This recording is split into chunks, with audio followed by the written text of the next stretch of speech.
चीन में समस्या बेहद गंभीर है, लेकिन यह समस्या सिर्फ चीन तक सीमित नहीं है। दुनिया में कोरोना के केस तेजी से बढ़ रहे हैं। अगर अमेरिका की बात करें तो जो लोग कोरोना से संक्रमित हैं, उनकी संख्या 10 करोड़ के पार जा चुकी है। सबसे बुरा हाल इस समय जापान का है। यहां पिछले 24 घंटों में 2 लाख नए मामले आए हैं। 300 से ज्यादा लोगों की पिछले 24 घंटों में ही मौत हो चुकी है। कोरोना विस्फोट के बाद पूरी दुनिया की नजर चीन पर है, मगर चीन से भी खराब हालात जापान के हैं।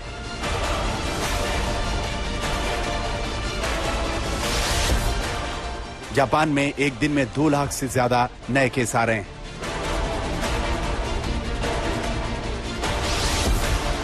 वहीं कल जापान में कोरोना से 339 लोगों की मौत हुई।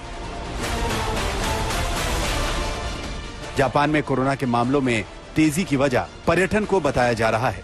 अक्टूबर में जहां जापान में लगभग 5 लाख पर्यटक आए, वहीं नवंबर में यह तादाद 2 गुनी हो गई। कोरोना प्रतिबंध हटाए जाने के बाद पहली बार इतनी तादाद में लोग जापान पहुंचे।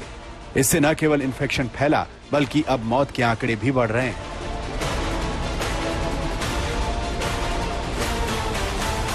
दुनिया का कोरोना मीटर भी एक बार फिर से रफ्तार पकड़ चुका है। वर्ल्डोमीटर इन्फो के मुताबिक पिछले 24 घंटे में पूरी दुनिया में कोरोना के 5,86,296 नए मामले सामने आए। जिसका डर था वही हो रहा है। जी हां, चीन में तबाही मचाने वाले वायरस का BF.7 वेरिएंट अब पूरी दुनिया के 10 मुल्कों में घुसपैठ कर चुका है। यानी कोरोना का खतरा अब सिर्फ चीन तक नहीं है, बल्कि दुनिया भर में इसके मामले बढ़ते जा रहे हैं। जापान में पिछले 7 दिनों में 8,74,704 कोरोना के नए केस सामने आए। वहीं दक्षिण कोरिया में पिछले 7 दिनों में 4,65,074 कोरोना के नए मामले सामने आए। अमेरिका में पिछले 7 दिनों में 4,45,424 नए मामले सामने आए।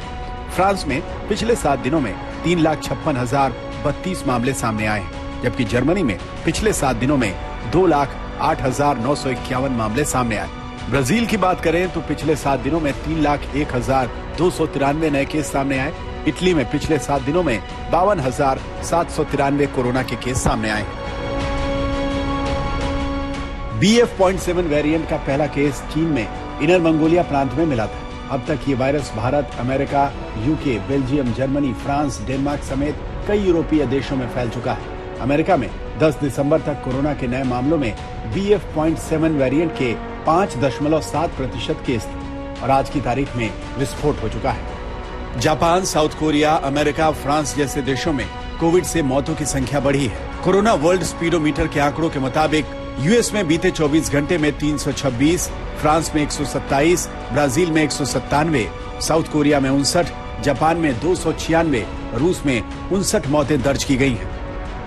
चीन के वायरस ने दुनिया को दहलाना शुरू कर दिया है और भारत ने सतर्कता बरतनी शुरू कर दी है।